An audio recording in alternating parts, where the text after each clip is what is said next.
বন্ধুরা, স্ন্যাক্স আইটেমের মধ্যে মোমো হয়ে গেছে এখন সবারই প্রিয়। তো এটা হচ্ছে স্টিম মোমো আমাদের রেস্টুরেন্টের। আর ফ্রাই মোমো বানাতে চলেছি আজকে তোমাদের সামনে। তো কিভাবে ফ্রাই মোমো করি সেটা দেখতে থাকো। আর আমাদের এখানে যারা ফ্রাই মোমো খেয়েছে তারা টেস্ট ভুলতে পারে না, বারবারই আসতে থাকে। তো চলো দেখো কিভাবে বানাচ্ছি। প্রথমেই কড়াইয়ে তেল বসিয়ে নিয়েছি আর মোমোগুলো তেলের মধ্যে ছেড়ে দিচ্ছি একটা একটা করে। আর তেলটা মোটামুটি হিটে রাখতে হবে, বেশি হিট করলে কিন্তু মোমোগুলো ফেটে যাওয়ার সম্ভাবনা থেকে থাকে।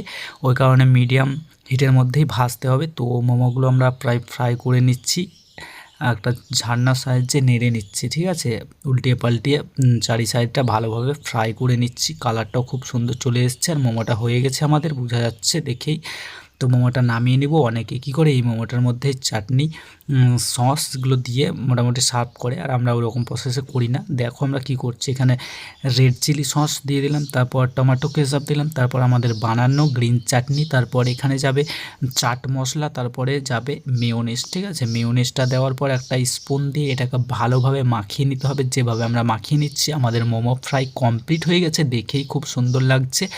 যারা খেয়েছে তারা তো জানেই যে টেস্ট কেমন হয়। তো এটা পার্সেল হবে 2 জায়গায়। তো এটা চারটে চারটে করে পার্সেল করে দিচ্ছি।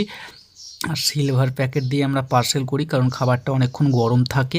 তারপরে আমরা এখানে চিকেন স্যুপ প্যাক করব। আর চিকেন স্যুপ তো একদম স্পেশাল থাকে, যারা খেয়েছে তারাই জানে যে শুভমদের কাছে কেমন চিকেন স্যুপ থাকে। তো এটাই হচ্ছে চিকেন স্যুপ আমাদের, ঠিক আছে, গরম গরম চিকেন স্যুপ। আর ভিডিওটি দেখছো প্রথম থেকে লাস্ট পর্যন্ত, তার জন্য ধন্যবাদ। আর যদি এখনও চ্যানেলটি সাবস্ক্রাইব না করেন তো প্লিজ চ্যানেলটি সাবস্ক্রাইব করে ফেলুন। আর ভিডিওটি কেমন হয়েছে অবশ্যই কমেন্ট বক্সে কমেন্ট করে জানাতে কিন্তু ভুলবে না। তোমাদের জন্যই ভিডিও বানা, তো অবশ্যই কমেন্ট করতে থাকো আর শেয়ার দাও বন্ধুদের।